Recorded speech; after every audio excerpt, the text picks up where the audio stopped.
Hello friends, welcome to Edu Shakha. ये है बिहार दौरा प्रैक्टिस सेट 10। उम्मीद है आपकी तैयारी अच्छी चल रही होगी। आपकी इस तैयारी को बढ़ाने के लिए हम लाए हैं ये सेट। इससे पहले 9 सेट अपलोड हुआ है, तो अगर आपने नहीं देखा है तो वो भी देख लीजिए। चलिए शुरू करते हैं आज का अपना ये सेट।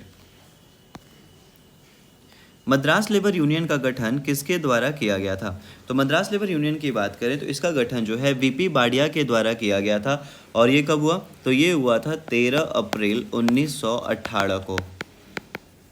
13 अप्रैल 1918 को जो मद्रास लेबर यूनियन का गठन किया गया, और इसका मुख्य उद्देश्य था जो श्रमिक हैं उनके अधिकारों की रक्षा करना और उनके कल्याण को बढ़ावा देना। तो वर्कर्स के राइट के लिए जो है ये लड़ता है। 1931 में निम्न में से कौन सी घटना सबसे पहले घटित हुई? तो 4 घटनाएं दी गई हैं। सबसे पहले कौन सा घटा? गांधी इरविन समझौते की बात करें तो ये कब हुआ? ये हुआ 5 मार्च 1931 को। भगत सिंह को फांसी दी गई कब? 23 मार्च 1931 को। कराची अधिवेशन, कांग्रेस का जो कराची अधिवेशन हुआ ये 29 मार्च 1931 को हुआ था। और चंद्रशेखर आज़ाद की शहादत, ये शहीद हुए थे कब? 27 फरवरी 1931 को। तो 27 फरवरी 1931 को जो है इलाहाबाद के अल्फ्रेड पार्क में जो है चंद्रशेखर आज़ाद शहीद हुए थे। तो ऑप्शन नंबर डी जो है ये सबसे पहले हुआ, 27 फरवरी। कांग्रेस के किस अधिवेशन में कांग्रेस के सदस्यों को खादी वस्त्र पहनना अनिवार्य कर दिया गया? तो कांग्रेस के 41वें ये अधिवेशन में जो है कांग्रेस के सदस्यों को खादी वस्त्र पहनना अनिवार्य कर दिया गया। और ये हुआ कब? ये हुआ 1926 में। तो 1926 में 41वां अधिवेशन हुआ, और 41वें अधिवेशन में जो है ये अनिवार्य कर दिया गया। इसमें अध्यक्षता किसने की थी? तो इस समय अध्यक्षता किया गया था एस श्रीनिवास अयंगर के द्वारा।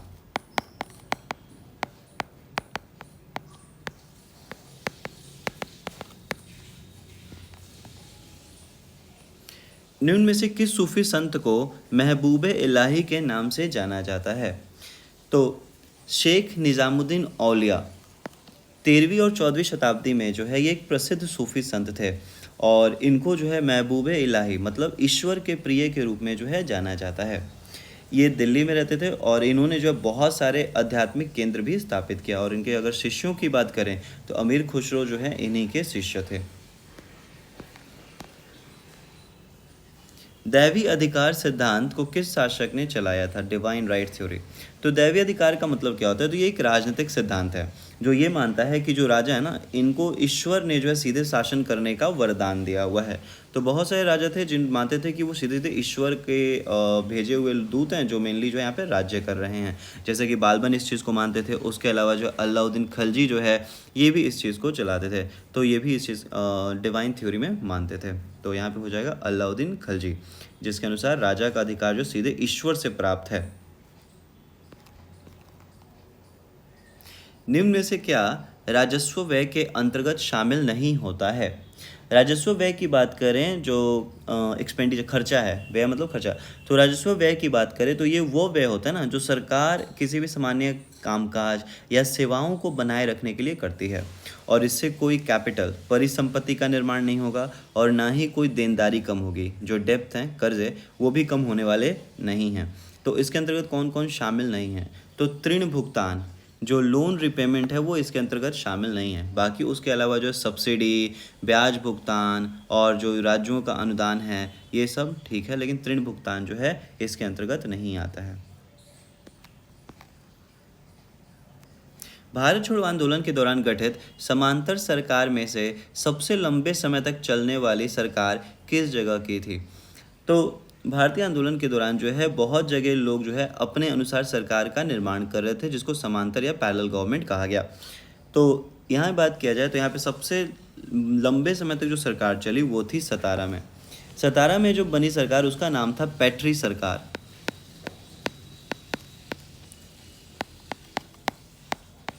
और ये जो है ना 13 जून 1946 तक जो है इसने काम किया। 1943 में ये बना हुआ था, ये सरकार जो 1943 में बना, और 13 जून 1946 तक इसने काम किया। लगभग 3 साल जो है इसने कार्य किया। इसके अलावा बात किया जाए तो बलिया में, तलचर में, उसके अलावा जो है तामलुक में, इन सब जगह पे भी जो है समांतर सरकारों का गठन किया गया। लेकिन सबसे ज़्यादा सरकार सतारा में चली 1943 से लेकर 1946 तक, जो कि लगभग 3 साल का अंतर। मदर ऑफ पर्ल मेघ किस मंडल में देखने को मिलता है? तो मदर ऑफ पर्ल मेघ की बात करें तो ये हमको देखने को मिलता है समताप मंडल, स्ट्रेटोस्फेयर में जो है हमको देखने को मिलता है। ऑपरेशन मर्यादा किस राज्य की पुलिस द्वारा चलाया जाता है? तो मर्यादा की बात करें तो ये जो ऑपरेशन है उत्तराखंड की पुलिस के द्वारा जो है चलाया गया है। और इसका उद्देश्य क्या है? तो इसका उद्देश्य है जो तीर्थ या पर्यटन स्थल होते हैं ना, वहाँ पर कोई भी अनुचित व्यवहार ना हो, इस चीज़ को रोकना। उसके अलावा जो सार्वजनिक स्थानों पर शराब पीना, गंदगी फैलाना, उसके अलावा जो है हुड़दंग करना, इन सारी गतिविधियों को रोकना ही इसका मुख्य काम है। तो ऑपरेशन मर्यादा उत्तराखंड पुलिस के द्वारा जो है चलाया गया है। दुनिया की सबसे बड़े अंतर्राष्ट्रीय समुद्री सैन्य अभ्यास रिम ऑफ पैसिफिक के 29वें संस्करण का आयोजन किस देश में किया गया? तो रिम ऑफ पैसिफिक के जो 29वें संस्करण का आयोजन जो है ये किया गया है संयुक्त राज्य अमेरिका। ये जो अभ्यास है हवाई और दक्षिणी कैलिफोर्निया में जो है आयोजित किया गया है। और ये जो है ना रिम ऑफ पैसिफिक, इसको जो दुनिया का सबसे बड़ा बहुराष्ट्रीय समुद्री अभ्यास भी कहा जाता है, ये चीज़ है। और इसमें लगभग जो है 26 से भी अधिक देशों ने भाग लिया। इसका गठन कब हुआ था? तो रिम ऑफ पैसिफिक की बात करें तो इसका गठन हुआ था 1971 में जो है इसका गठन किया गया था। विश्व धरोहर समिति के 46वें सत्र का आयोजन कहाँ किया गया? विश्व धरोहर समिति की बात करें तो इसका जो 46वां सत्र हुआ, इसका आयोजन जो है 21 से लेकर 31 जुलाई 2024 में हुआ था। और इसका आयोजन किया गया था नई दिल्ली में।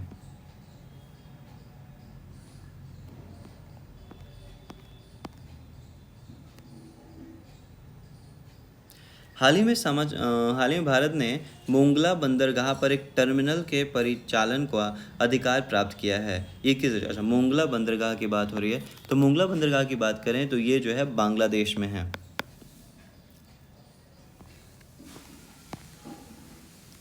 किसके द्वारा कृषि उद्यमियों को सहायता देने के लिए स्टार्टअप और ग्रामीण उद्यमियों के लिए कृषि कोष एग्रीश्योर पहल को लॉन्च किया गया है? तो ये जो ना जो गांव में जो कृषि उद्यमी हैं उनको सहायता देने के लिए, उनको जो स्टार्टअप कोई भी बिजनेस शुरू करने के लिए या फिर जो ग्रामीण उद्योगों को जो है शुरू करने के लिए ये एग्रीश्योर लॉन्च किया गया है। और ये लॉन्च किया गया है नबार्ड के द्वारा।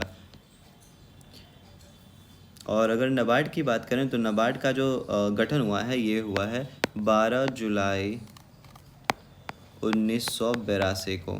और ये क्या करते हैं, ज़्यादातर जो कृषि से जो भी लेन देन लोन वगैरह देना होता है ये सब जो है नबार्ड के कंट्रोल में ही आता है। सेफ U20 चैम्पियनशिप 2024 का आयोजन किस देश में किया गया था? सेफ U20 चैम्पियनशिप का आयोजन जो है ये नेपाल में किया गया था।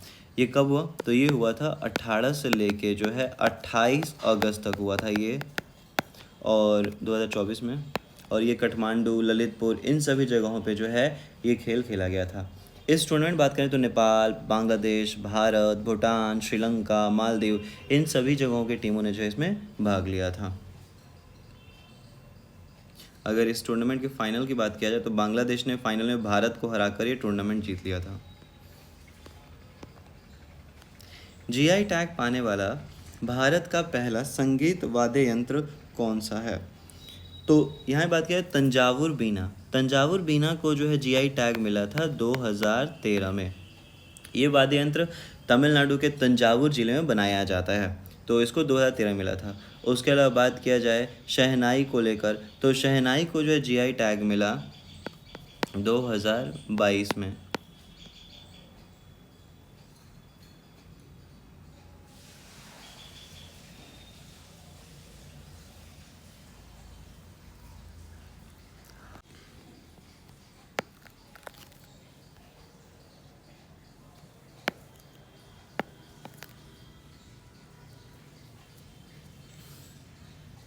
जीआई टैग पाने वाला पहला भारतीय संगीत वाद्य यंत्र कौन सा है? तो जीआई टैग पाने वाला जो पहला वाद्य यंत्र है यह है तंजावुर बीना। तंजावुर बीना को जो है 2013 में जो है जीआई टैग दिया गया था। उसके अलावा शहनाई, तबला, बांसुरी ये सबको भी जीआई टैग मिला हुआ है। बांसुरी की बात करें तो इसको जीआई टैग मिला 2022 में। निम्नलिखित में से किसने बिहार क्षेत्रीय सम्मेलन में बिहार को बंगाल से अलग प्रांत बनाने का प्रस्ताव रखा था? तो 1908 में बिहार प्रांतीय सम्मेलन हुआ और इस सम्मेलन में मोहम्मद फखरुद्दीन ने जो है बिहार को बंगाल से अलग प्रांत बनाने का प्रस्ताव रखा था और 22 मार्च 1912 को ये प्रस्ताव अधिसूचित भी हुआ, जिसमें अंग्रेजों ने बिहार को बंगाल से एक अलग प्रांत बना दिया।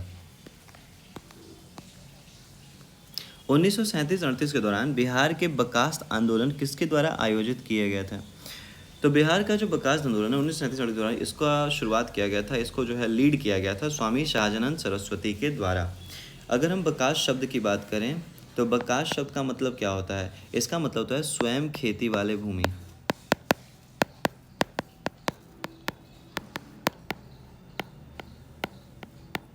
स्वयं खेती वाली भूमि। तो ये आंदोलन मुख्य रूप से जो है ना किसानों ने चलाया था।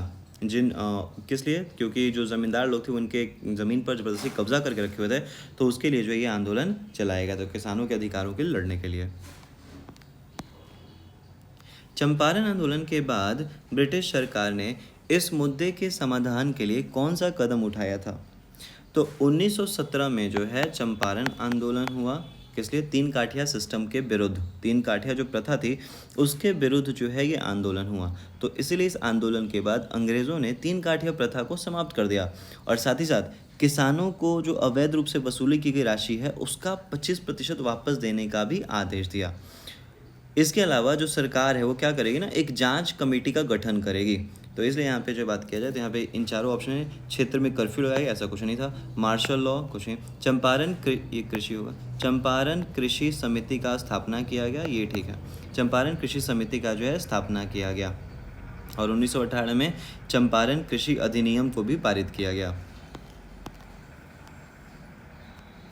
प्रधानमंत्री के आर्थिक सलाहकार परिषद के अनुसार 2011 और 2023 के बीच घरेलू प्रवासियों की संख्या लगभग 12% से घटकर कितने करोड़ होने का अनुमान है?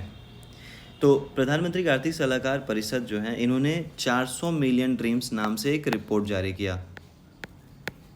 400 मिलियन ड्रीम्स इस नाम से जो है एक रिपोर्ट जारी हुआ और इस रिपोर्ट में जो है कहा गया कि 2011 से जो घरेलू प्रवासी हैं 2023 तक 12% का गिरावट हुआ है और ये लगभग कितना हो गया? तो अनुमानित संख्या है 40.20 करोड़।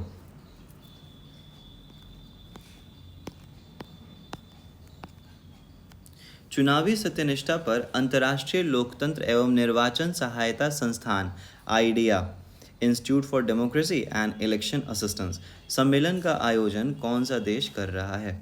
तो ये आयोजन जो है ये स्वीडन में किया गया था और इसमें भाग लेने जो है भारत के जो चीफ इलेक्शन कमिश्नर हैं, मुख्य निर्वाचन जो ऑफिसर हैं वो इसमें गए थे, जिनका नाम है श्री ज्ञानेश कुमार।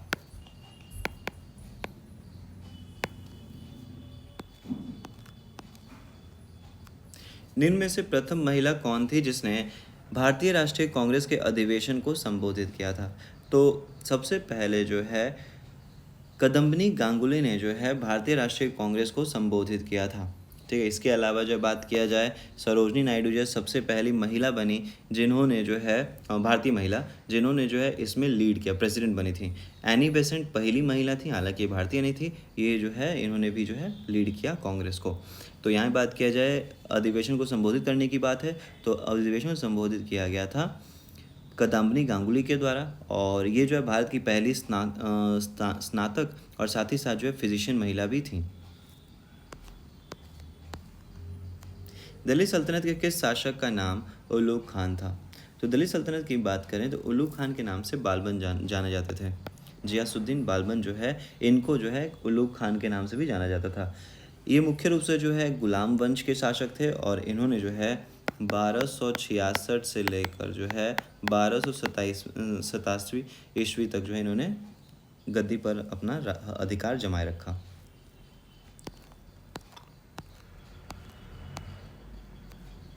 किस वर्ष राजीव गांधी खेल रत्न का नाम बदलकर मेजर ध्यानचंद खेल रत्न कर दिया गया? तो राजीव गांधी खेल रत्न पुरस्कार का नाम बदलकर जो है मेजर ध्यानचंद खेल रत्न पुरस्कार कर दिया गया था 6 अगस्त 1921 को। तो 6 अगस्त 1921 को जो है ये नामकरण में बदलाव किया गया था। अगर राजीव गांधी खेल रत्न की बात करें तो भारत में जो खेलों के जो क्षेत्र हैं उसको बढ़ावा देने के लिए इस पुरस्कार की शुरुआत की गई थी कब? 1991 1992 में। तो ये चीज़ है। किस सुरंग को देश के सबसे ऊंचे सुरंग के रूप में आधिकारिक पहचान मिली है? तो शेला सुरंग जो है इसको सबसे ऊंचे सुरंग का जो है आधिकारिक जो है पहचान दिया गया है। ये है कहाँ शेला सुरंग? तो शेला सुरंग जो है ये अरुणाचल प्रदेश में है।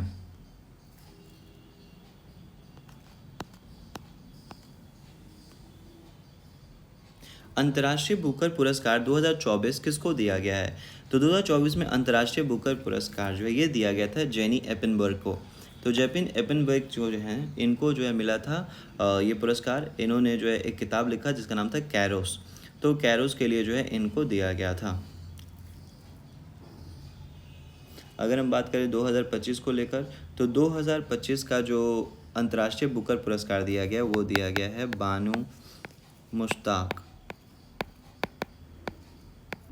और इनकी पुस्तक थी हार्ट लैम्प। इसके लिए जो है इनको ये दिया गया है।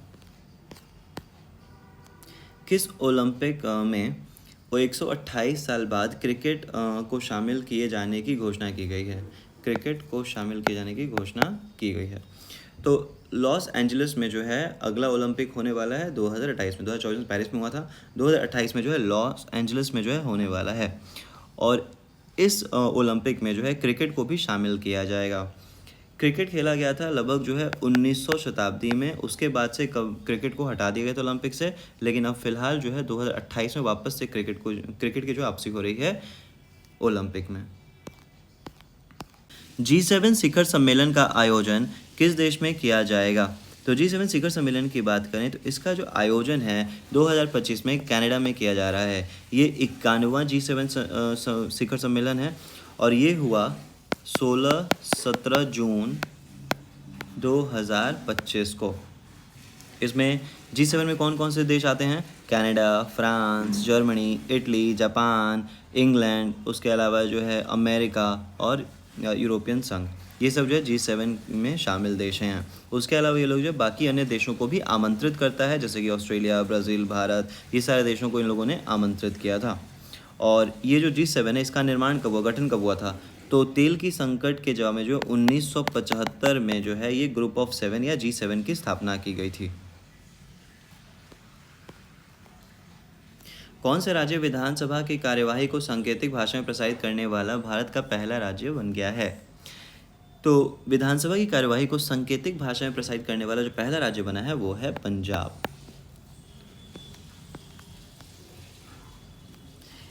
किन दो केंद्र शासित प्रदेशों ने मार्च 2025 तक सरकारी भवनों के लिए 100% रूफटॉप सौर लक्ष्य हासिल कर लिया है?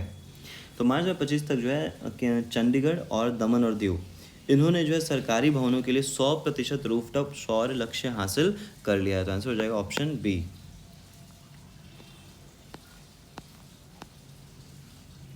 किस हवाई अड्डे का नाम जगत गुरु संत तुकाराम हवाई अड्डा रखा गया है? तो पुणे अंतर्राष्ट्रीय हवाई अड्डे का नाम बदलकर जो है अब जगत गुरु संत तुकाराम महाराज अंतर्राष्ट्रीय हवाई अड्डा जो है रख दिया गया है। ये नाम परिवर्तन जो है महाराष्ट्र सरकार द्वारा प्रस्तावित किया गया था।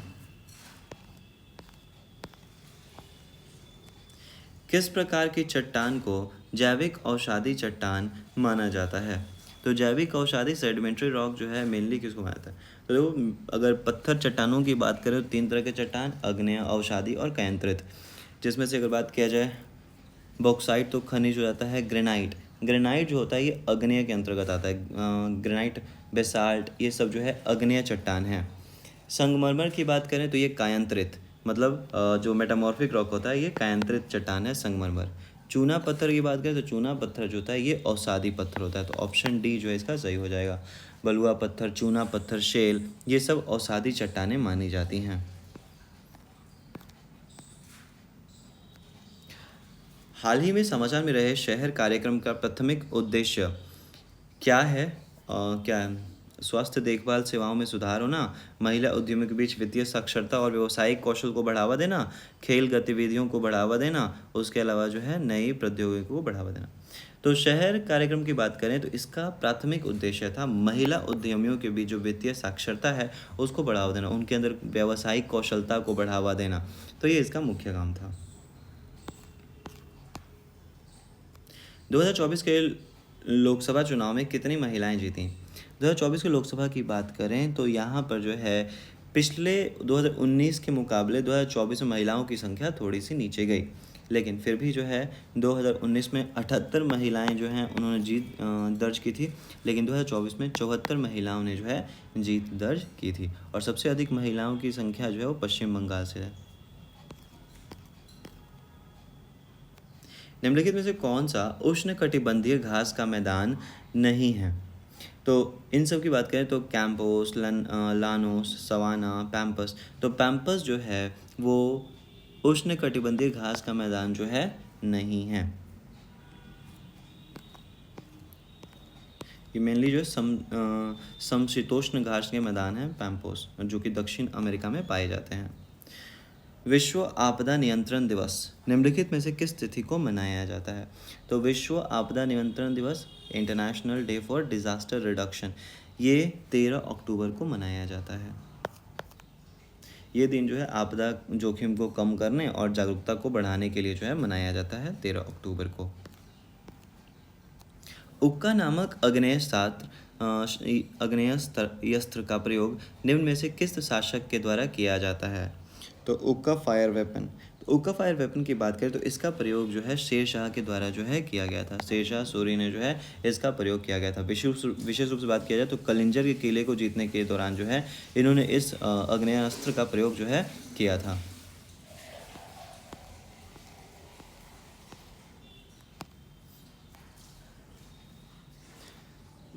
राष्ट्रीय साक्षरता मिशन की शुरुआत किस पंचवर्षीय योजना के दौरान किया गया था? तो राष्ट्रीय साक्षरता मिशन, नेशनल लिटरेसी मिशन की बात करें तो इसकी जो शुरुआत हुई थी ये 1985 से 1990 के दौरान जो है चली थी। ये 7वीं पंचवर्षीय योजना के दौरान जो है ये चलाई गई थी। भारत में बैंकों द्वारा प्राथमिक क्षेत्र ऋणदान से तात्पर्य किसको ऋण देने से है? Priority sector lending. तो प्रायोरिटी सेक्टर में कौन कौन आते हैं? तो कृषि भी आता है, छोटे उद्यम हैं, लघु उद्यम हैं, ये सब जो है प्रायोरिटी सेक्टर या फिर प्राथमिक क्षेत्र ऋण के अंतर्गत आते हैं। तो ऑप्शन नंबर डी हो जाएगा, सभी ही आते हैं।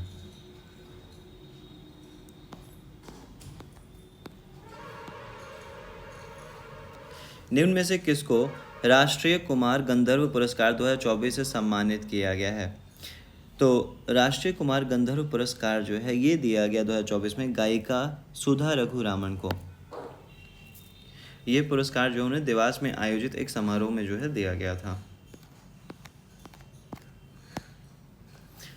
बोरहोल फिजियोलॉजिकल रिसर्च लेबोरेटरी ने किस राज्य में वैज्ञानिक गहन ड्रिलिंग कार्यक्रम पर कार्य शुरू कर दिया है?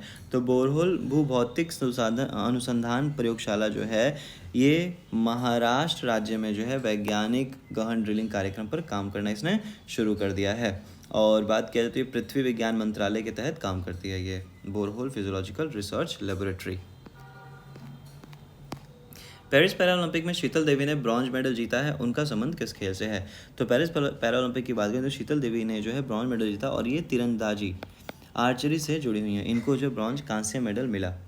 उन्होंने जो है राकेश कुमार के साथ मिलकर जो है ये पदक जीता है। एशिया कप हॉकी 2025 का मेज़बान कौन सा भारतीय राज्य कर रहा है? तो एशिया कप हॉकी 2025 का जो मेज़बान है वो बिहार कर रहा है। यह एशिया कप का जो है 12वां संस्करण है और मेज़बानी की जो जिम्मेदारी सौंपी गई है उसके लिए इंडिया हॉकी और बिहार राज्य खेल प्राधिकरण के बीच जो है समझौता हुआ पटना में,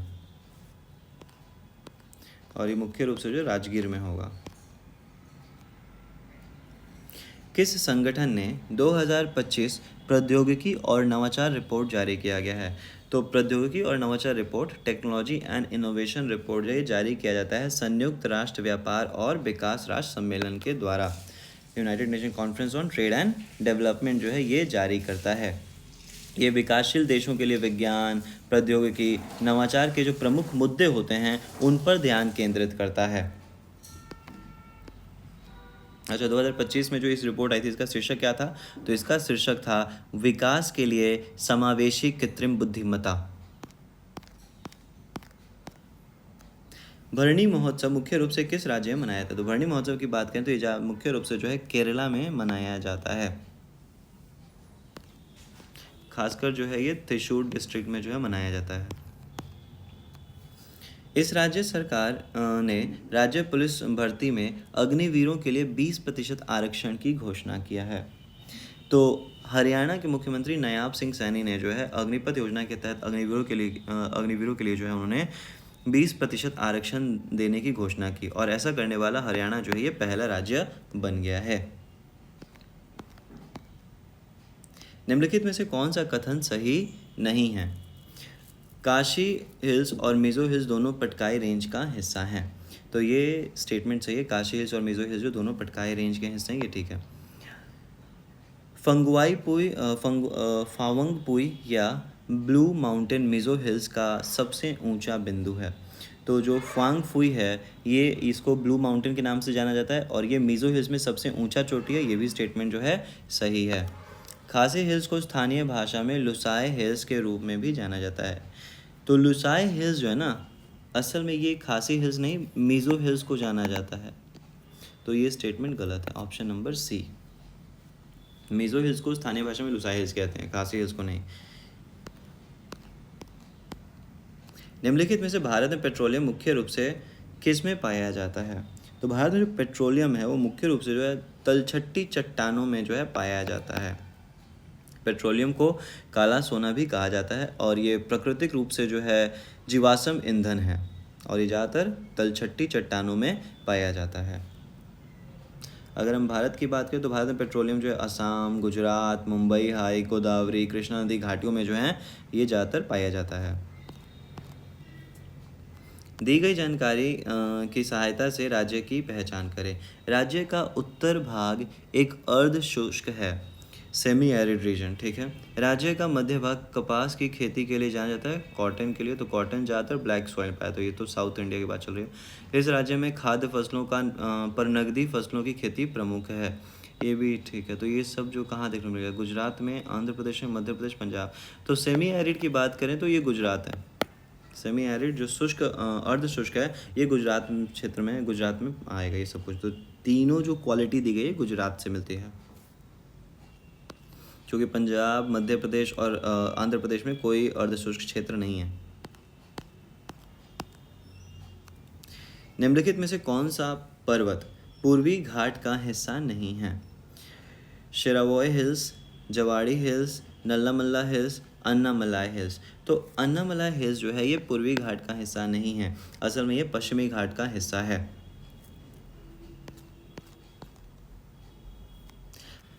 हमारे देश भारत के बारे में निम्नलिखित कथनों पर विचार करें। भारत का क्षेत्रफल लगभग 3.28 मिलियन वर्ग किलोमीटर है, ये ठीक है। भारत दक्षिण पूर्वी गोलार्ध में स्थित है। तो भारत जो है दक्षिण पूर्वी गोलार्ध में स्थित नहीं है, भारत जो है ये नॉर्थ में आता है, दक्षिण पूर्व में नहीं आता है। भारत की अक्षांश सीमा 8 डिग्री 4 मिनट और 37 डिग्री 6 मिनट अक्षांश है। अनुदैर्ध्य लॉन्गिट्यूडनल एक्सटेंट जो है 68 डिग्री 7 मिनट से लेकर 97.25। तो 1, 2 और 1, 3 और 4 जो है ये सही है।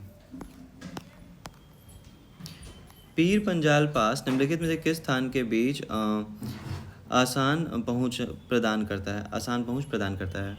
तो पीर पंजाल की बात करें तो पीर पंजाल जो है ये दर्रा जो है मेनली पीर की गली भी कहा जाता है और ये जम्मू और कश्मीर में जो है पीर पंजाल रेंज में स्थित एक पहाड़ी का दर्रा है।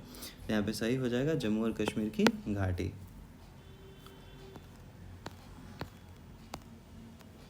निम्नलिखित में से उत्तर में भारत में उत्तर से दक्षिण तक बाघ भंडार का सही क्रम क्या है?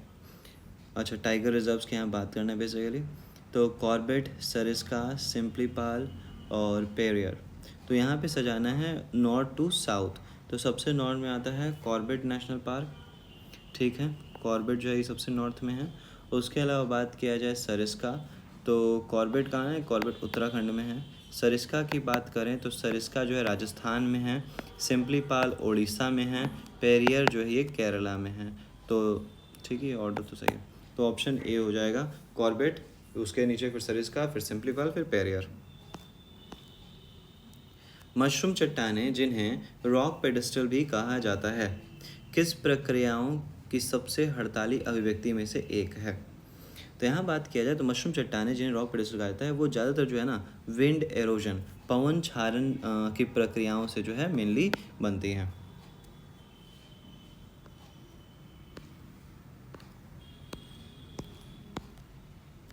हाल ही में समाचार में देखे गए ई समृद्धि पोर्टल का प्राथमिक उद्देश्य क्या है? तो ई समृद्धि पोर्टल की बात करें तो ये किसानों के पंजीकरण के लिए है, और सरकार इस पोर्टल को जारी कर रही है क्योंकि किसानों से न्यूनतम समर्थन मूल्य एमएसपी पर दालों को खरीदने के लिए जो है ये पोर्टल बनाया गया है। तो एमएसपी पर दाल खरीदने के लिए किसानों के पंजीकरण करने के लिए जो है ई समृद्धि पोर्टल का निर्माण किया गया है। किस मंत्रालय ने शिल्प समागम मेला 2024 में ट्यूलिप पहल का उद्घाटन किया था? तो सामाजिक न्याय और अधिकारिता मंत्रालय के द्वारा जो है ये ट्यूलिप पहल का शुरुआत किया गया है। ये एक डिजिटल मंच है।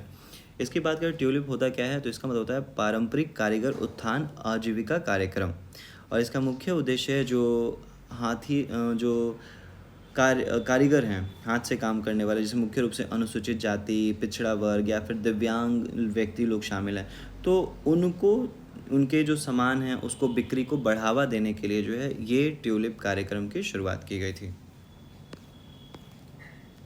विवेक देवरॉय समिति निम्नलिखित में से किसके साथ जुड़ी हुई है? तो विवेक देवरॉय समिति की बात करें तो 2014 में जो है इस समिति का गठन किया गया था, और इसका मुख्य काम था भारतीय रेलवे में सुधार करना। तो ये भारतीय रेलवे से जो है जुड़ा हुआ है।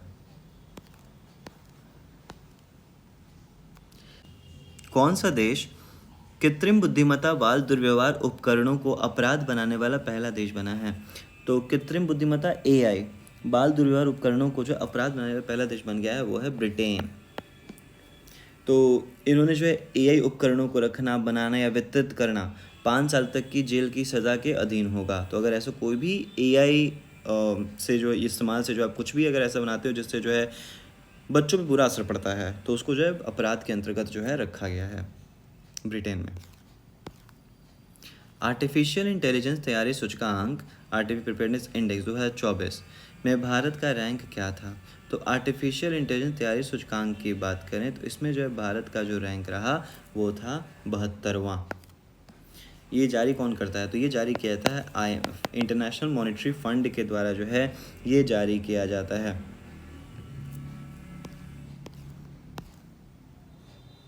निम्नलिखित में से किस अधिनियम को act of good government of India भी कहा जाता है? तो 1857 के विद्रोह के बाद जो है ब्रिटिश सरकार ने ईस्ट इंडिया कंपनी से भारत का जो शासन था वो अपने हाथ में ले लिया, और इसके बाद जो है भारत सरकार अधिनियम 1858 जो है पारित किया गया, जिसका मुख्य उद्देश्य क्या था कि भारत में जो है अच्छा शासन स्थापित करना। इसी अधिनियम को जो है एक्ट ऑफ गुड गवर्नमेंट कहा जाता है। तो भारत सरकार अधिनियम 1858। भारतीय संविधान के प्रस्तावना में न्याय के तत्वों को किस क्रांति से लिया गया है? तो भारतीय संविधान की बात करें तो यहाँ पे जो न्याय के जो तत्व हैं ये लिया गया है मुख्य रूप से जो है फ्रांस की क्रांति से।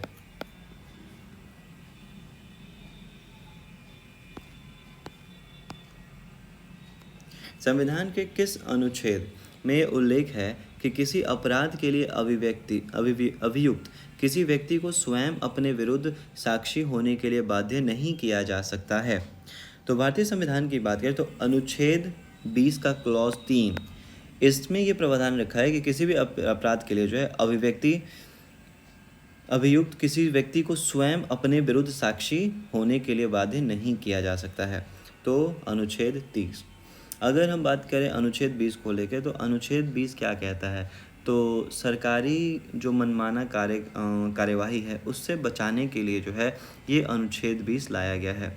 जिसमें बोला गया क्या कि किसी व्यक्ति को ऐसे कार्य के लिए दोषी नहीं ठहराया जाएगा जो उस समय अपराध नहीं था। मतलब मान लो आज कोई कानून बनता है और कोई अपराध हुआ जो पहले हुआ और उस पर कानून अभी बना है, तो पहले वाला अपराध अभी कंसिडर नहीं किया जाएगा। इसी तरीके से जो है दोहरे खतरे से संरक्षण देता है, आपको एक ही चीज़ की दो बार पनिशमेंट नहीं मिलेगी। उसके अलावा जो है किसी व्यक्ति को खुद खिलाफ गवाही देने के लिए मजबूर नहीं किया जाएगा। तो ये सब अनुच्छेद 20 में जो है कहा गया है।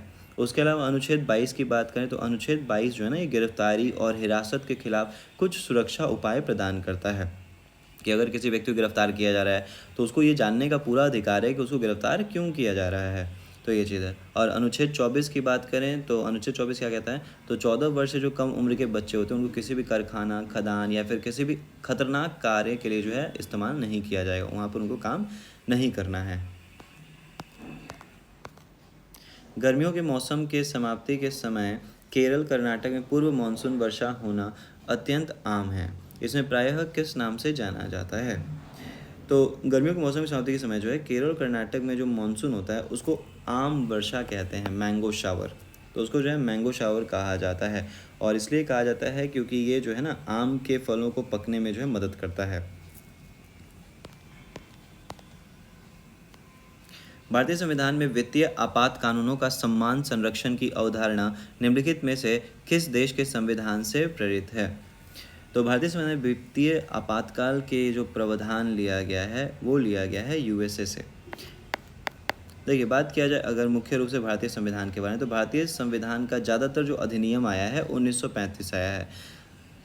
ये जो इमरजेंसी की बातें हैं वो भी जो है 1935 से ही आई हैं, लेकिन इमरजेंसी के समय, आपातकाल के समय फंडामेंटल राइट्स को जो है थोड़े समय के लिए निष्कासित कर दिया जाएगा, ये प्रावधान आया जर्मनी से। उसके अलावा जो वित्तीय आपात कानूनों का समान संरक्षण की जो बात आती है ये यूएसए से आती है।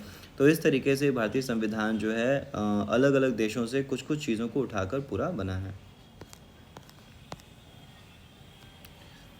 संविधान सभा के प्रमुख समितियों में प्रतिक्रिया नियम समिति के अध्यक्ष कौन थे।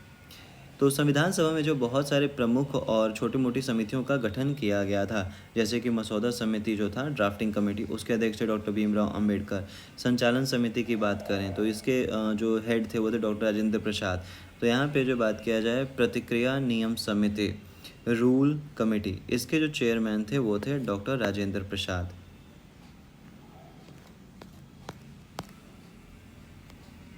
निम्नलिखित में से किस संविधान संशोधन अधिनियम द्वारा राष्ट्रीय न्यायिक नियुक्ति आयोग की स्थापना की गई है। तो यहाँ बात किया जाए राष्ट्रीय न्यायिक नियुक्ति आयोग की स्थापना जो है ये 99वां संशोधन द्वारा किया गया था। और 99वां संशोधन आया कब, ये आया था 2014 में, ये चीज़ था। अगर हम बात करें 96वें संविधान संशोधन के बारे में, तो इसमें क्या किया गया था ना कि उड़िया शब्द को हटाकर जो ओडिया शब्द रखा गया था। पहले जो है ओडिशा के लिए जो है उड़िया शब्द था, उसको बदल के ओडिया शब्द कर दिया गया। तो शब्द को बदलाव किया गया था 96वां संविधान संशोधन में। उसके अलावा जो है 98वें संविधान संशोधन की बात करें तो ये 2012 में आया और इसके अनुसार कर्नाटक राज्य के भीतर हैदराबाद कर्नाटक क्षेत्र के लिए एक अलग से विकास बोर्ड की स्थापना की जाएगी। उसके अलावा 100वां संविधान संशोधन की बात करें तो ये 2011 में आया था और भारत और बांग्लादेश के बीच जो भूमि सीमा है उसके समझौते को लागू करने के लिए ये संशोधन किया गया था, 100वां संविधान संशोधन।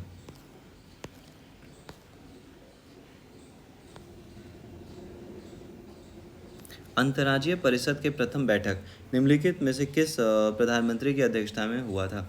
तो अंतर्राज्यीय परिषद की बात करें, इंटरस्टेट काउंसिल की बात करें, तो इसका गठन जो होता है ना ये अनुच्छेद 263 के तहत होता है और इसका मुख्य उद्देश्य होता है कि केंद्र और राज्यों के बीच तथा राज्यों के बीच जो है आपसी सहयोग को बढ़ावा देना। तो ये चीज़ है। तो अंतर्राज्यीय परिषद की जो पहली बैठक हुई थी वो हुआ था 10 अक्टूबर 1990 में।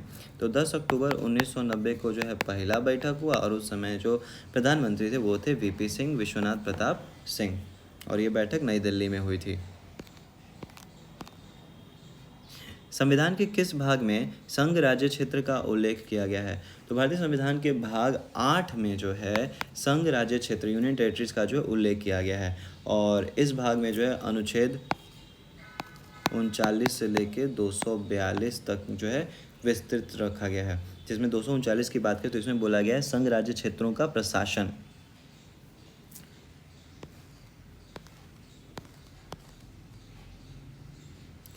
किस संविधान संशोधन द्वारा चुनाव आयोग के अधिकारों में परिवर्तन किया गया एवं उच्च न्यायालयों को चुनाव याचिकाओं सुनने का अधिकार दिया गया? तो देखो 13वां संविधान संशोधन की बात करें जो कि 1962 में हुआ, तो इसका मुख्य काम था नागालैंड को भारत के 16वें राज्य के रूप में जो है स्थापित करना। तो इसके लिए जो 13वां संविधान संशोधन आया, तो इसका तो इसको लेना नहीं है। 19वें की बात करें तो ये क्या कहता है, तो ये कहता है कि संसद और राज्य विधानमंडलों के जो चुनाव होते हैं ना, इसमें उत्पन्न होने वाले कोई भी संदेह, विवाद, ये सब जो रहेगा तो उसके लिए जो है चुनावी न्यायीकरण की नियुक्ति से किया जाएगा। इसका मुख्य जो मेनली क्या था ना कि पहले जैसे कि कोर्ट में वो सारे केसेस नहीं सुने जाते थे, लेकिन 19वां संविधान संशोधन के द्वारा ये बात किया गया कि जो भी ये चुनाव याचिकाएं होंगी उसका जो सुनवाई है वो हाई कोर्ट वगैरह में किया जाएगा।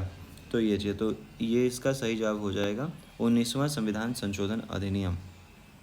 उसके अलावा जब 20वां की बात करें तो कुछ जिला न्यायाधीशों की नियुक्ति के लिए जो है ना जो अनियमितता है उसको वैधता प्रदान करना 20वें संविधान संशोधन अधिनियम के द्वारा किया गया। और 22वें में जो है असम राज्य के भीतर जो एक स्वत शासी राज्य ऑटोनोमस स्टेट बनाने की बात जो है किया गया था 22वें संविधान संशोधन के द्वारा। भारत के राष्ट्रपति संसद सदस्यों की निर्भरता के प्रश्न पर किससे परामर्श से निर्णय लेते हैं? तो जब संसद सदस्य की निर्भरता मतलब अगर उनका डिस्क्वालीफाई करना हो तो ये मामला जब उठता है और मामला राष्ट्रपति के पास आता है तो राष्ट्रपति जो है इस प्रश्न पर निर्णय लेने से पहले चुनाव आयोग से सलाह ले सकता है। तो भारत के निर्वाचन आयोग से जो है वो सलाह मशवरा करते हैं। प्रथम गणतंत्र दिवस परेड निम्नलिखित में से किस वर्ष आयोजित किया गया था? तो भारत जो 1947 में आज़ाद हुआ उसके बाद जो है हमें लगभग जो है 2 साल 11 महीने लग गया जो है संविधान लिखते हुए, और फाइनली हमारा संविधान जो है 26 जनवरी 1949 को तैयार हो गया।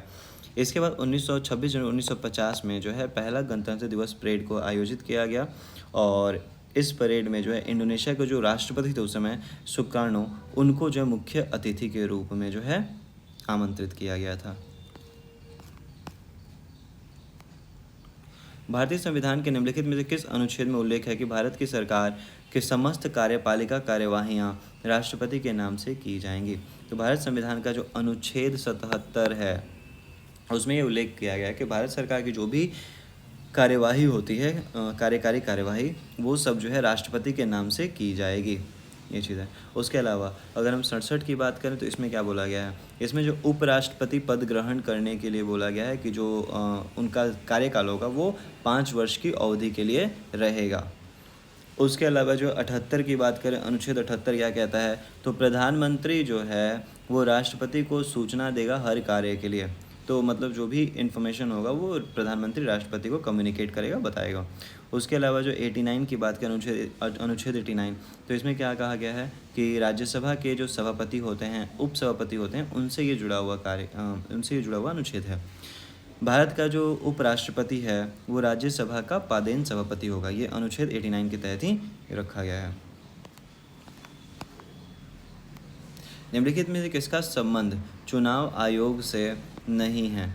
चुनाव की अधिसूचना जारी करना ये है, चुनाव चिन्ह का बंटवारा, चुनाव की वैधता का निपटारा करना। तो वैधता जो है ना वो चुनाव आयोग नहीं करेगी बल्कि जो है सुप्रीम कोर्ट या हाई कोर्ट तय करेगा। चुनाव शांतिपूर्ण ढंग से कराना ये भी है।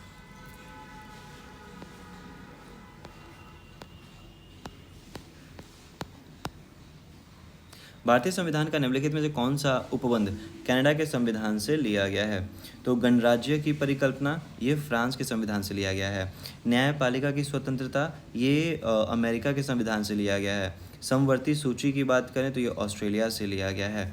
तो उच्चतम न्यायालय का परामर्शदायी क्षेत्राधिकार, तो ये जो है ये कनाडा से लिया गया है। निम्नलिखित में कौन भारत के राष्ट्रपति को उन सिद्धांतों के संबंध में सिफारिश करता है जो भारत के समेकित कोष से राज्यों के राजस्व के अनुदान को नियंत्रित करते हैं? तो ग्रांट्स इन एड जो है मेनली ये किसके पूछ पाछ के जो है प्रेसिडेंट जो है तय करता है। तो ये मेनली जो है इसके बारे में जो सलाह मशवरा ली जाती है वो लिया जाता है वित्त आयोग से। जो फाइनेंस कमीशन है उससे जो है सलाह मशवरा लिया जाता है ग्रांट्स इन एड के बारे में। भारतीय संविधान का कौन सा अनुच्छेद ये दर्शाता है कि यह संविधान ना तो कठोर है और ना ही लचीला। तो भारतीय संविधान की बात करें तो हमारे संविधान पूरी तरह से कठोर नहीं है, मतलब कि उसमें बदलाव करना ज़्यादा मुश्किल नहीं है और ना ही उसमें जो है बदलाव आसानी से किया जा सकता है। बदलाव का तरीका मध्यमवर्ती है, दोनों का ही मिला जुला रूप है। तो ये मेनली अनुच्छेद 368 से जो है 368 में जो इसके बारे में जिक्र किया गया है। उसके अलावा बात करें 350, तो 350 में क्या बोला गया है कि शिकायतों के निवारण के लिए जो है अभ्यावेदन में प्रयोग की जाने वाली भाषा से संबंधित है। तो इसे मुख्य रूप से जो है प्राथमिक भाषा और इन सब चीज़ों के बारे में जो है बात रखा गया है। 350 में भाषा से जुड़ा हुआ ये संविधान ये अनुच्छेद है। अनुच्छेद 362 की बात करें तो ये जो है ना, जो शासकों के निजी अधिकार होते हैं, विशेष अधिकार हैं, उनकी रक्षा के बारे में जो ये अनुच्छेद है 362। और 344 जो है ये राजभाषा आयोग और संसद की समितियों से संबंधित है।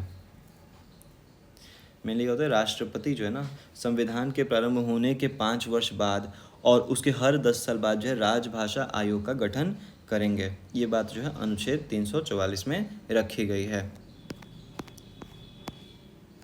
विभिन्न पादप उत्तकों को मेरिस्टेमेटिक उत्तक और स्थायी उत्तक के रूप में वर्गीकृत करने का आधार क्या है। तो जो टिश्यू होता है उत्तकों को जो है दो भाग, पौधे में जो उत्तक पाए जाते हैं उसको दो भाग बांटा गया है। एक मेरिस्टेमेटिक उत्तक जिसमें विभाजन की क्षमता होती है, वो डिवाइड कर सकते हैं, और स्थायी उत्तक परमानेंट टिश्यू वो जो है डिवाइड नहीं करते हैं। तो ये विभाजन क्षमता पे जो है ये बंटवारा किया गया है। तो ऑप्शन नंबर बी जो है इसका सही जवाब हो जाएगा। निम्नलिखित में से कौन सा विटामिन कैल्शियम के अवशोषण में मदद करता है। तो विटामिन डी जो है ये कैल्शियम के अवशोषण में सहायता करता है और विटामिन डी का मुख्य स्रोत है सनलाइट। जैव निम्नीकरणीय अपशिष्टों को आमतौर पर किसकी मदद से उपयोगी पदार्थ में परिवर्तित किया जाता है। तो जो भी जैव निम्नीकरणीय मतलब पेपर हो गया, सब्जी के छिलके, फल के छिलके, इन सबको तोड़कर जो है वापस से जो है मिट्टी में मिला दिया जाता है। किसके द्वारा। तो ये ज़्यादातर जो सूक्ष्म जीवों, खासकर बैक्टीरिया और फंजाई, तो जीवाणुओं के द्वारा जो है किया जाता है। स्कर्वी रोग किस विटामिन की कमी के कारण होता है। तो स्कर्वी रोग की बात करें तो ये विटामिन सी की कमी के कारण होता है। उसके अलावा जो विटामिन बी की कमी के कारण एनीमिया होता है। विटामिन ए की कमी के कारण नाइट ब्लाइंडनेस, औंधृत्य, रात में दिखाई कम देता है। तो ये चीज़। विटामिन के की बात करें तो ये कहीं ना कहीं जो है ब्लड क्लॉटिंग में काम करता है। तो ये चीज़ है, अगर इसकी कमी हो जाएगी ना तो मेनली जो क्लॉटिंग सही तरीके से नहीं हो पाएगा विटामिन के। इल्मेनाइट जो भारतीय तटीय रेखाओं के साथ व्यापक रूप से वितरित है, किस तत्वों का खनिज है। तो इल्मेनाइट की बात करें तो ये मुख्य रूप से जो है टाइटेनियम का जो है खनिज है। और इसका फॉर्मूला क्या है। तो इसका फॉर्मूला होता है FeTiO3। तो इसी को इल्मेनाइट कहते हैं। अमोनिया के बारे में निम्नलिखित में से कौन सा कथन सही है। अमोनिया का आकार जो है वो त्रिकोणीय पिरामिड नुमा होता है। तो अमोनिया होता है क्या। अमोनिया होता है NH3।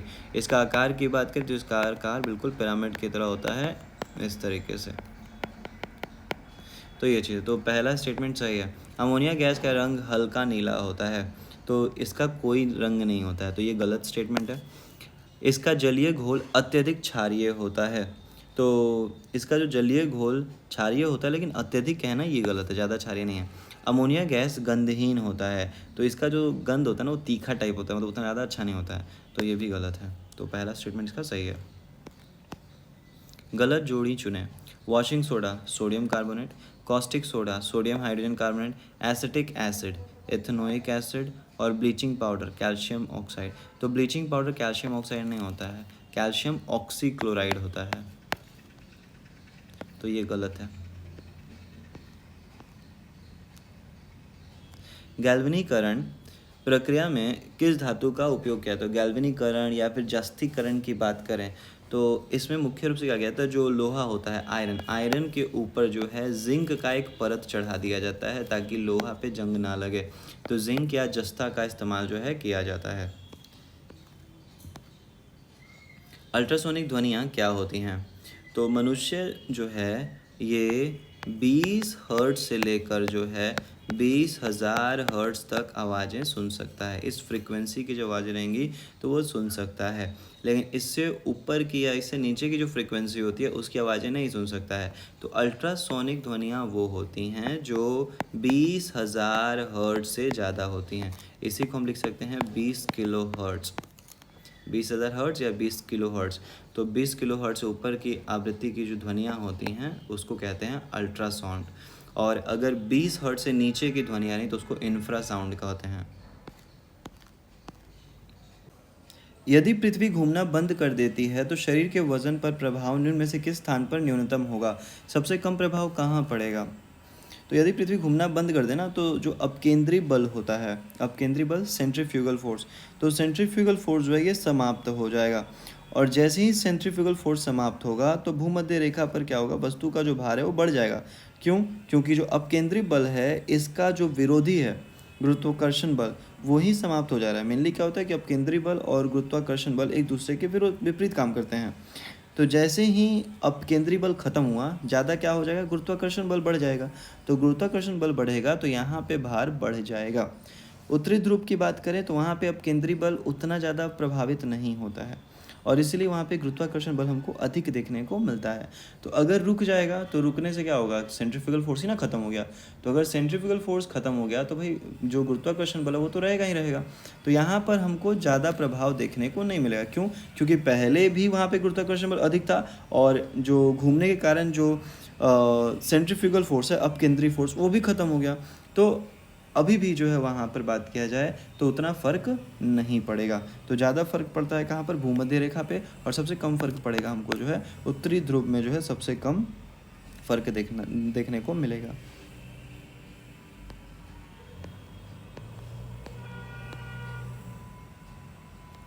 जब पदार्थ ठोस से वाष्प अवस्था में सीधे परिवर्तित हो जाता है तो उस प्रक्रिया को क्या कहते हैं?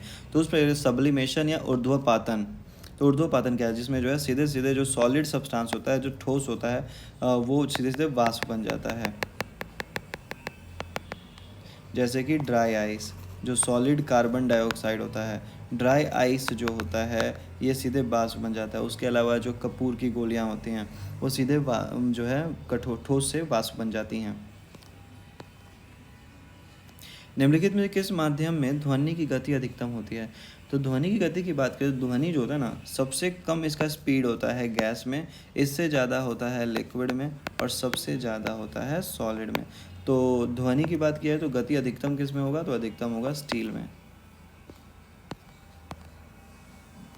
जब पानी जम जाता है तो उसके घनत्व पर क्या प्रभाव पड़ता है? तो पानी अगर जम गया ना तो पानी में बर्फ़ बन गया, और देखोगे पानी में बर्फ़ तैरता है तो मतलब बर्फ़ का घनत्व कम है पानी की तुलना में, तो इसका घनत्व जो होता है वो घट जाता है। भारत का प्रथम स्वदेशी मानव रहित बम वर्षक विमान निम्न में से कौन सा है? तो इन चारों से बात करें तो भारत का पहला स्वदेशी मानव रहित बम वर्षक विमान है वो है FWD-200V। निम्नलिखित में से कौन सा देश मकर रेखा पर नहीं पड़ता है? तो ट्रॉपिक ऑफ कैप्रिकॉर्न की बात करें तो दक्षिण अफ्रीका, अर्जेंटीना, ब्राज़ील ये सब तो आते हैं, लेकिन सूडान जो है ये मकर रेखा पर नहीं पड़ता। तो ऑप्शन नंबर जो है डी हो जाएगा। सूडान जो है ये ट्रॉपिक ऑफ कैंसर के जो है नॉर्थ पे लाई करता है। बिहार में कितने स्टार्टअप्स को स्टार्टअप महाकुंभ 2025 में पुरस्कार मिला? तो रिपोर्ट के अनुसार बात करें तो यहाँ पर जो है बिहार के 3 स्टार्टअप्स को जो है पुरस्कार मिला है 2025 में। जो स्टार्टअप महाकुंभ का आयोजन किया गया दिल्ली में, इसमें जो है 3 स्टार्टअप्स को जो है चुना गया है, जिसमें से लेडी फेयर, भोजपत्ता और EY डेल्टा, ये जो है इनको स्टार्टअप्स महाकुंभ पुरस्कार दिया गया। 2 या 2 से अधिक राज्यों के बीच विवाद सर्वोच्च न्यायालय के किस क्षेत्राधिकार के अधीन होता है? तो या 2 से 2 अधिक अगर राज्यों में विवाद हो जाता है तो सीधे सीधे जो है सुप्रीम कोर्ट जा सकते हैं। तो ये ओरिजिनल जुरिस्डिक्शन है, मौलिक अधिकार।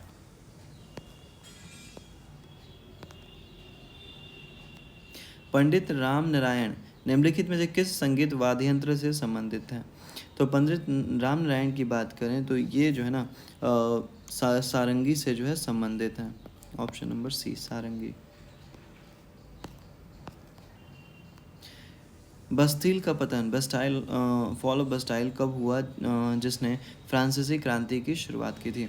तो फ्रांस में जो है 1789 में क्रांति आया, और इस क्रांति के दौरान एक घटना में देखने को मिलती है जो 14 जुलाई 1789 में घटित हुई थी।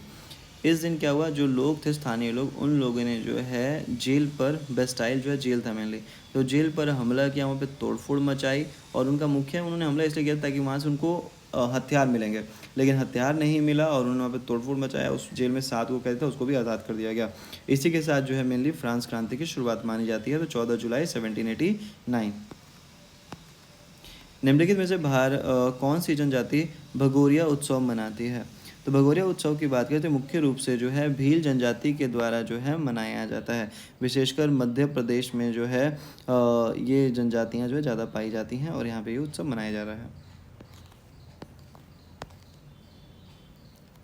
सोहन एक पुस्तक का 3/8 एक दिन में तथा 1/2 दूसरे दिन पढ़ता है। यदि पुस्तक के 30 पृष्ठ पढ़े जाने शेष हों तो पुस्तक में कुल कितने पृष्ठ होंगे? तो उसने क्या कर लिया, उसने पहले दिन पढ़ा 3/8, दूसरे दिन पढ़ा 1/2। अगर दोनों को हम जोड़ें तो एलसीएम कर लेंगे, 3/8 और इसको भी 8 बनाना तो 4, तो ये हो जाएगा सीधे सीधे 7/8। मतलब अगर पूरा किताब का पेज 8 है तो उसमें 7 पढ़ लिया, बचा कितना, बचा 1/8। तो 1/8 बच गया है, लेकिन इसमें दिया हुआ है 30 बचा हुआ है, तो मतलब हो गया कि 1/8 का मान कितना है, 30 है। तो 1 का मान कितना हो जाएगा, क्योंकि फ्रैक्शन में टोटल वैल्यू 1 होता है, तो 1 का मान कितना हो जाएगा, तो 30 × 8 240। तो ऑप्शन नंबर सी।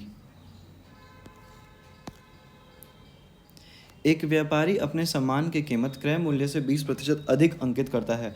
वो ग्राहकों को बिल पर बट्टा देने के बाद भी 8% लाभ कमाता है।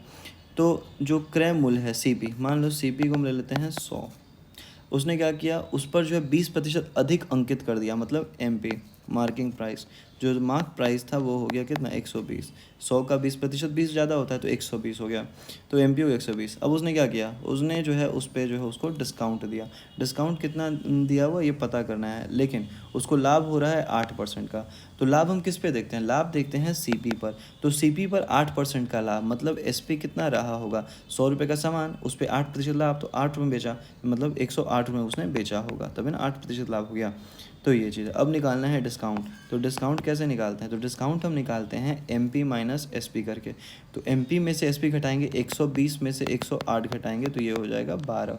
तो 12 रुपये का डिस्काउंट दिया उसने, कितने पर, तो डिस्काउंट हमेशा ही मार्क्ड प्राइस पर मिलता है, जो अंकित मूल्य है उस पर मिलता है। तो 120 × 100, तो ये दिख रहा है 10%। तो ऑप्शन डी हो जाएगा इसका सही जवाब। कितने समय में 10 वार्षिक चक्रवृद्धि ब्याज की दर से 2000 का मिश्र धन 2420 हो जाएगा? तो हमको पता है कि अमाउंट क्या होता है, तो अमाउंट होता है P1 + R/100 पावर T। ठीक है, तो अमाउंट दे दिया है कितना, 2420। ये कितना प्रिंसिपल था, 2000। 1 प्लस रेट कितना है, 10%, 100 टाइम हमको निकालना है। तो यहाँ से अगर बात किया 0 से 0 चला जाएगा। अगर हम इसको 2 से काट लें तो 2 से काटेंगे तो 1 2 1, इसको 2 से काटेंगे तो 100। तो यहाँ सीधे हो जाएगा 121 = 100। 10 और 1 यहाँ पे एलसीएम ले लेंगे तो हो जाएगा 11/10 पावर T। इस 100 को इधर लेके आते हैं तो 121/100 = 11/10 पावर T। अगर ध्यान दोगे तो 121 क्या होता है, 11 का स्क्वायर, 100 क्या होता है, 10 का स्क्वायर। तो हम इसको लिख सकते हैं 11/2 का स्क्वायर। तो इधर भी 11/10 का स्क्वायर, 11/10 का T, तो T कितना हो जाएगा, T हो जाएगा 2 साल। वो छोटी से छोटी संख्या ज्ञात कीजिए जो 12, 15 और 20 से पूर्ण विभाजित हो जाए और पूर्ण वर्ग भी हो। अच्छा, तो यहाँ पे सभी विभाजित होने के लिए तो एक ऐसी संख्या सोचें जो तीनों से कटे, तो इसका एलसीएम निकाल लेंगे। तो 15, 20 और इसकी बात करें तो इसका एलसीएम क्या हो जाएगा, तो इसका एलसीएम मतलब 15, 60 हो जाएगा। तो इसका एलसीएम जो आ जाएगा वो हो जाएगा 60। ओके, तो एलसीएम अगर 60 आ गया तो हमको देखना है कि जो पूर्ण विभाजन भी हो, पूरी तरीके से कट जाए। अब 60 तो पूर्ण स्क्वायर ने ना है, पूर्ण स्क्वायर नहीं है, कंप्लीट स्क्वायर नहीं है। तो कंप्लीट स्क्वायर नहीं है तो इसमें कंप्लीट स्क्वायर कैसे बना सकते हैं, तो 60 को देखिए, तो 60 को हम लिख सकते हैं 2 दूनी 4, 4 3 12 25 60, ऐसे लिख सकते हैं। तो 2 दूनी 4, ये तो कंप्लीट स्क्वायर में है। 3 का कोई कंप्लीट स्क्वायर नहीं है, 5 का कोई कंप्लीट स्क्वायर नहीं है। तो इसको हम क्या करते हैं, इन दोनों से मल्टीप्लाई कर दो 15 से, तो कंप्लीट स्क्वायर हो जाएगा 15। तो 60 को जब 15 से मल्टीप्लाई कर देंगे तो कितना है, 15 × 6 90, 900। तो छोटी संख्या है 900, जो कि पूर्ण तरह से इन सब से कट भी जाएगी और 9 से विभाजन भी हो जाए, और ये पूर्ण स्क्वायर भी है।